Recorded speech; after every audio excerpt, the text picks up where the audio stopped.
சென்னையில் மும்மொழி கொள்கைக்கு ஆதரவாக அனுமதியின்றி கையெழுத்து இயக்கம் நடத்திய தமிழிசை சவுந்தரராஜன் கைது செய்யப்பட்டார்.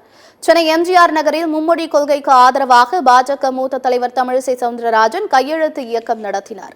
அனுமதியின்றி கையெழுத்து இயக்கம் நடத்திய தமிழிசையை போலீசார் தடுத்து நிறுத்தினர். இதற்கு எதிர்ப்பு தெரிவித்து தமிழிசை காவல்துறையினரிடம் வாக்குவாதத்தில் ஈடுபட்டார். நான் என்ன தீவிரவாதியா, என்னை ஏன் இத்தனை காவல்துறையினர் சுற்றி வளைத்துள்ளனர் என்றும் கேள்வி எழுப்பினார். இதனைத் தொடர்ந்து தமிழிசையை போலீசார் கைது செய்தனர். இதற்கிடையே தமிழிசைக்கு எதிர்ப்பு தெரிவித்து திமுகவினரும் போராட்டத்தில் ஈடுபட்டதால் அப்பகுதியில் பரபரப்பான சூழல் நிலவியது.